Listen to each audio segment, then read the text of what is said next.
अस्सलाम वालेकुम स्टूडेंट्स, मेरा नाम है मोहम्मद मुश्तबा आलम और आप देख रहे हैं इल्म academy.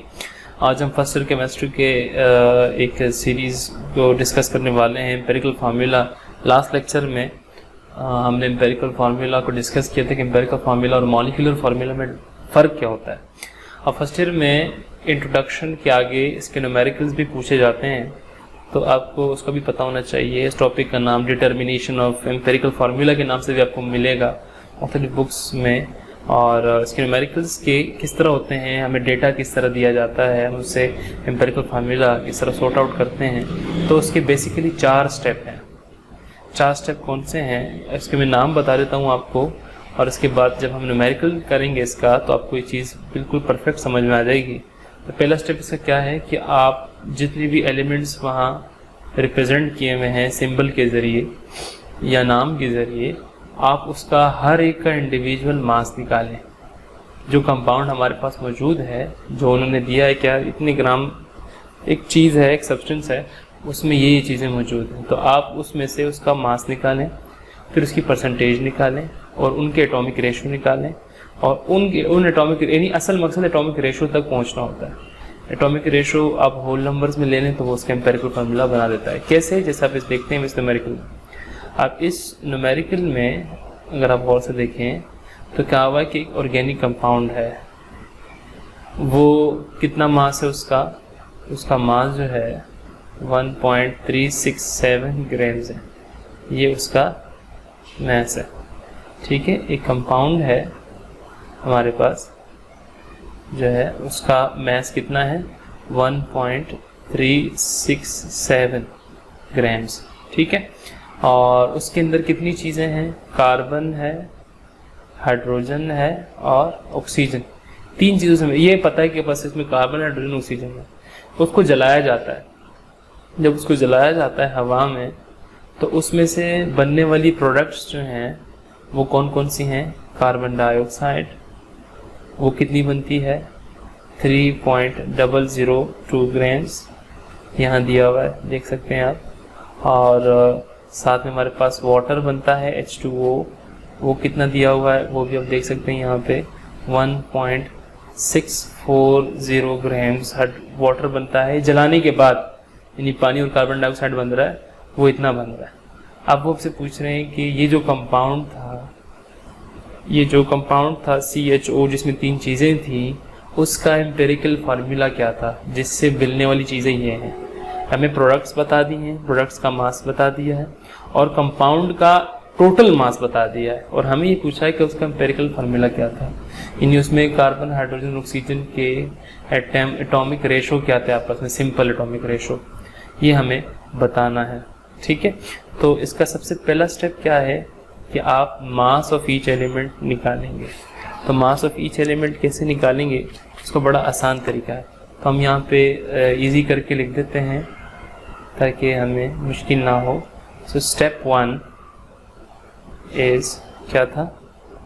Step 1 is mass of each element, mass of each element. तो इसको हम कैसे निकालेंगे? लेट्स सपोज अगर हम बात करते हैं, इसमें टोटल कितनी चीज़ें हैं, कितने एलिमेंट्स हैं? Carbon, hydrogen and oxygen.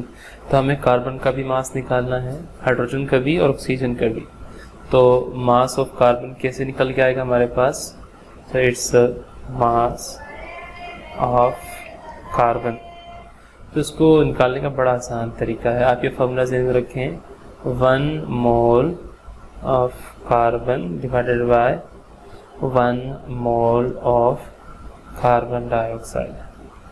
अच्छा, यानी जो कार्बन डाइऑक्साइड बनी है उसमें हमारे पास कार्बन एटम का रेशो कितना है। अब यहाँ पे याद रखिएगा, यहाँ हमारा ताल्लुक इन 2 चीज़ों से है, कार्बन डाइऑक्साइड और हाइड्रोजन यानी ऑक्साइड यानी वाटर। तो यहाँ पे याद रखिएगा कि जो एलिमेंट्स हम ले रहे हैं उसका यहाँ पे हम देखते हैं सुपरस्क्रिप्ट में कि वो कितना है। यहाँ 1 है तो हमने यहाँ 1 लिखा है। अगर यहाँ जैसे हाइड्रोजन का हम निकालेंगे तो उसका यहाँ 2 लिखा हुआ है, तो यहाँ पे हम 2 मोल्स लेंगे, ठीक है, ये बात ध्यान में रखिएगा। और यहाँ पे 1 मोल कार्बन डाइऑक्साइड है, इसलिए हमने 1 मोल लिया है। तो इसको हम मल्टीप्लाई कर देंगे वेट ऑफ प्रोडक्ट से। अब प्रोडक्ट ये आपको बताया था 2 प्रोडक्ट बने, तो एक ये बना है, एक ये बना है। हम कार्बन डाइऑक्साइड को देख रहे हैं, तो इसलिए हमें ये मास यहाँ लेना पड़ेगा। तो वेट ऑफ प्रोडक्ट, ठीक है, वेट ऑफ प्रोडक्ट। तो इसकी वैल्यूज डाल देते हैं, तो मास ऑफ कार्बन हमारे पास आ जाएगा। 1 मोल ऑफ कार्बन जो है वो कितना होता है, 12 होता है। यानी एटॉमिक मास को पीरियोडिक टेबल में जो होता है कार्बन, आप 4 ग्रुप में चले जाएं, वहाँ आपको ये 12 AMU से मिलेगा। उसको आप ग्राम में ले लें तो 1 मोल बन जाता है। और कार्बन डाइऑक्साइड का कैसे बनेगा, यानी कार्बन और ऑक्सीजन, ये तो कार्बन का 12 होता है, ऑक्सीजन जो है वो 16 होता है, तो 2 कितने हो जाएंगे, सो इट्स 32 और 12, तो ये मिलकर हो जाएंगे 44 ग्राम्स। तो नीचे हम 1 मोल कार्बन डाइऑक्साइड के लिए क्या लिखेंगे, 44, ठीक है। अच्छा, मल्टीप्लाई बाय प्रोडक्ट का वेट कितना था कार्बन डाइऑक्साइड का, 3.002। ये जब हम कैलकुलेट करेंगे तो हमारे पास का रिजल्ट आएगा 0.818 ग्राम्स, ठीक है जी। तो हमारे पास मास ऑफ कार्बन कितना आया, मास ऑफ कार्बन कितना आया, 0.818 ग्राम्स। ये हमारे पास मास ऑफ कार्बन आ गया, ठीक है। इसी तरीके से हम क्या निकालेंगे, मास of hydrogen, mass of hydrogen. अब यहाँ पे देखिए आपको चीज़ समझ में आएगी, हाइड्रोजन कहाँ मौजूद है, वाटर में मौजूद है, दिस वन। अच्छा, वाटर में मौजूद है, वहाँ हम 1 मोल वाटर लेंगे, 1 मोल H2O, उसमें हाइड्रोजन के नीचे H के नीचे 2 लगा हुआ है, तो हम यहाँ पे क्या लिखेंगे, 2 मोल्स ऑफ हाइड्रोजन एटम, ठीक है। मल्टीप्लाई कर देंगे वेट ऑफ प्रोडक्ट। अब यहाँ पे कौन सा प्रोडक्ट लेंगे, जहाँ हाइड्रोजन मौजूद है, दिस वन। तो क्या होगा, वेट ऑफ प्रोडक्ट जो होगा वो हमारे पास 1.604 होगा, 640 वेट ऑफ प्रोडक्ट। इसमें हम वैल्यूज डाल देते हैं। सो 2 मोल्स ऑफ हाइड्रोजन का मतलब क्या होता है, 2 ग्राम्स, क्योंकि 1 मोल हाइड्रोजन जो होता है वो कितना होता है, इट्स यानी अगर मैं हाइड्रोजन की बात करूं तो इसका एटॉमिक मास 1 होता है, लेकिन अगर इसके नीचे 2 लगा दें तो क्या हो जाएगा, 1 मल्टीप्लाई बाय 2। सो हम यहाँ पे क्या लेंगे, 2 नीचे वाटर का मैं कैलकुलेट करके बता देता हूँ आपको मॉलिक्यूलर मास। तो हाइड्रोजन का 2 हो जाएगा और ऑक्सीजन का 16 हो जाएगा, सो इट्स 18 ग्राम्स, ठीक है। तो हमारे पास नीचे क्या आ जाएगा, इट्स 18 मल्टीप्लाई बाय प्रोडक्ट कौन सा लेंगे, वाटर, क्योंकि कार्बन डाइऑक्साइड में हाइड्रोजन प्रेजेंट नहीं था, वाटर में H प्रेजेंट है, तो हम वेट भी उसी का लेंगे, वो क्या है 1.640। जब हम इसको कैलकुलेट करेंगे तो ये हमारे पास आएगा इट्स 0.182 ग्राम्स, ठीक है। तो हम क्या लिखेंगे, mass of hydrogen equals to 0.812 grams. अच्छा, अब यहाँ पे याद रखिएगा, आप मास ऑफ ऑक्सीजन भी निकाल सकते हैं। कैसे निकालेंगे, हम यहाँ रखेंगे मास ऑफ ऑक्सीजन, यहाँ आ जाएगा 1 मोल ऑफ, यहाँ पे कार्बन डाइऑक्साइड में आ जाएगा 2 मोल्स ऑफ ऑक्सीजन, फिर नीचे आ जाएगा 1 मोल ऑफ कार्बन डाइऑक्साइड, फिर तो प्रोडक्ट आएगा, फिर ऑक्सीजन वाटर में भी मौजूद है, तो अलग निकालेंगे, दोनों को फिर जमा कर देंगे। लेकिन यहाँ पे याद रखिए, जब भी हमें ये पहले स्टेप हम करते हैं तो उसमें हमेशा एक एलिमेंट को छोड़ देते हैं, लास्ट वाले को। क्यों, क्योंकि परसेंटेज में वो वैसे ही निकल आता है, आपको आगे पता चल जाएगा। यानी ऑक्सीजन आप निकाल भी लें तो उसका फ़ायदा नहीं है आपको सवाल सॉल्व करने में। तो हम अगले स्टेप की तरफ चलते हैं। तो स्टेप 2 क्या था हमारे पास, वो देख लेते हैं। सो स्टेप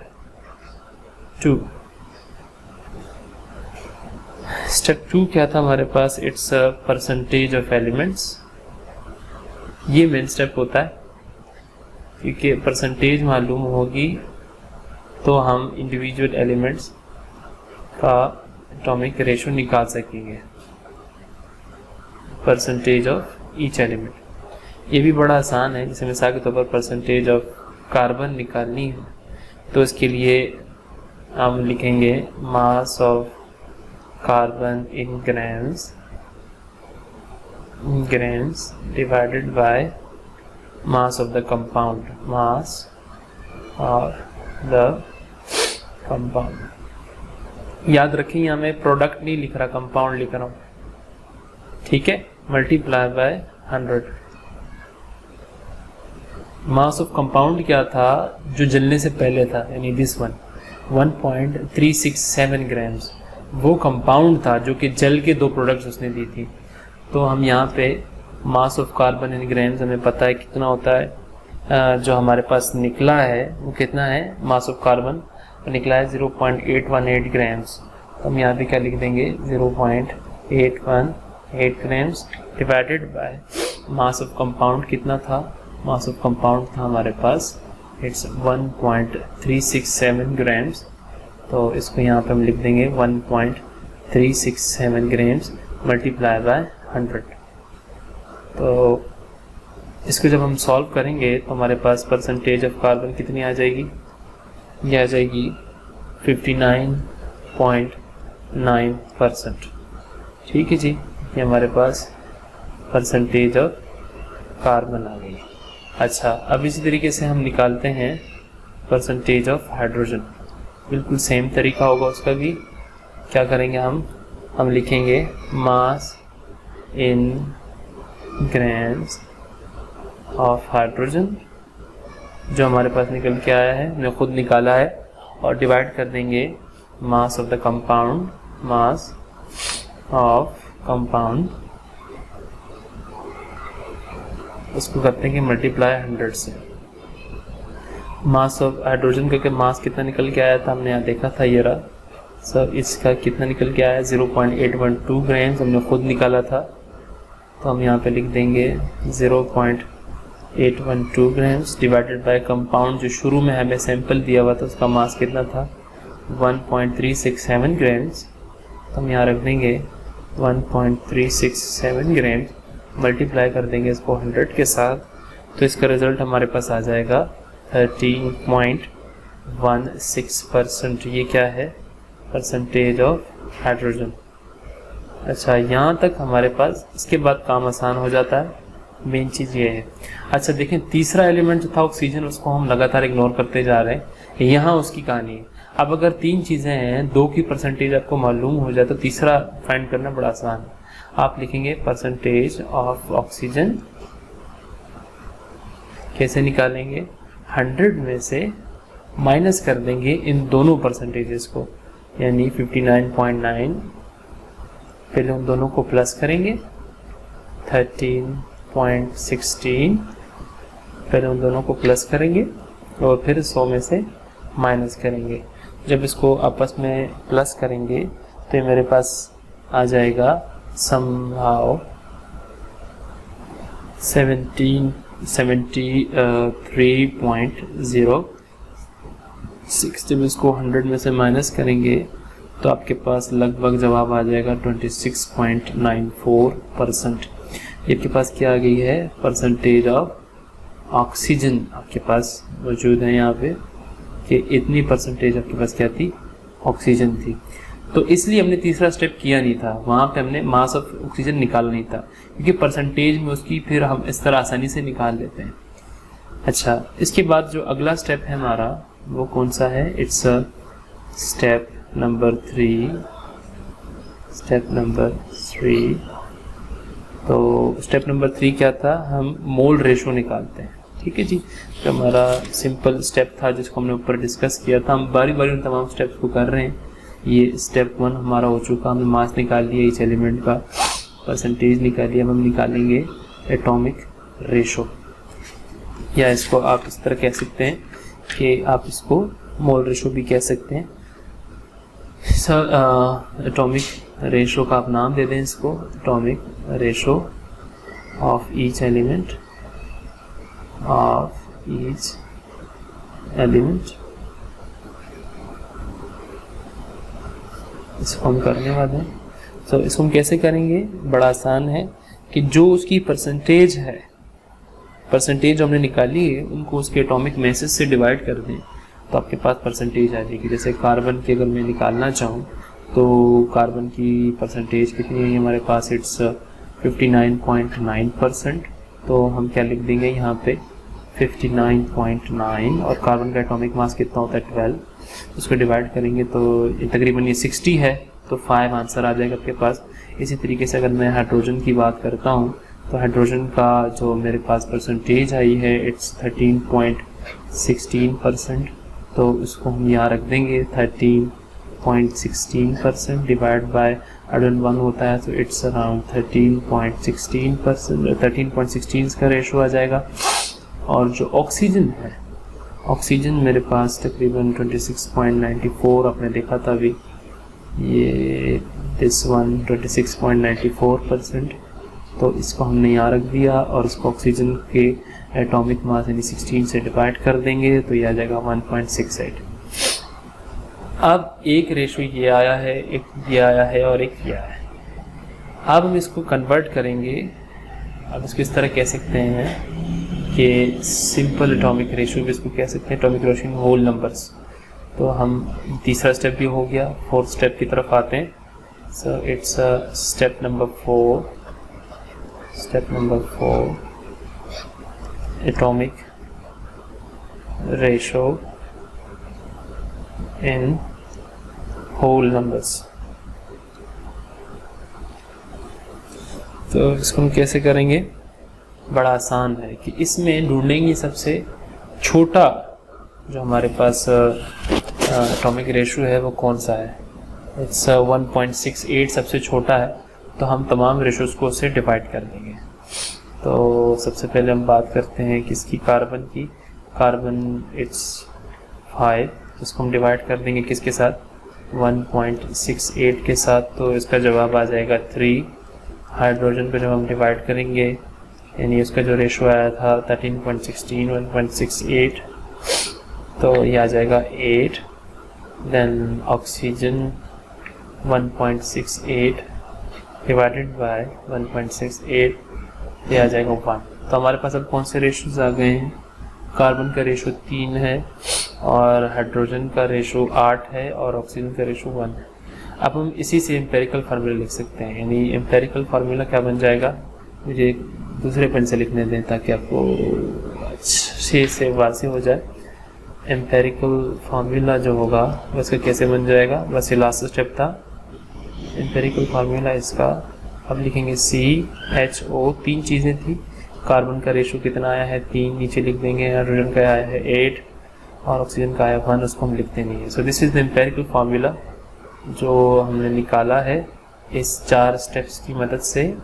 आई होप आप लोगों को ये चीज़ समझ में आई होगी, और इस वीडियो को आप लाइक करें, शेयर करें, चैनल को सब्सक्राइब करें ताकि नीडी स्टूडेंट्स जिनको अच्छे टीचर्स मैसर नहीं है वो इस वीडियो से फ़ायदा उठाकर कंसल्ट कर सकें, एग्ज़ाम्स में अच्छे स्कोर कर सकें। और इसकी जो डिफ़िकल्ट न्यूमेरिकल्स हैं या जो इसके कंसेप्चुअल न्यूमेरिकल्स हैं, आपको कौन से न्यूमेरिकल्स समझने हैं मुझे कमेंट्स में बताएं ताकि मैं इसके ऊपर वीडियोस बनाऊं। अगली वीडियो तक इंतज़ार कीजिएगा क्योंकि मैं इसमें जो इसके डिफ़िकल्ट प्रॉब्लम्स आते हैं मुख्तलिफ, वो मैं इंशाल्लाह नेक्स्ट वीडियोस में बनाऊंगा। तो जब तक के लिए अल्लाह हाफ़िज़।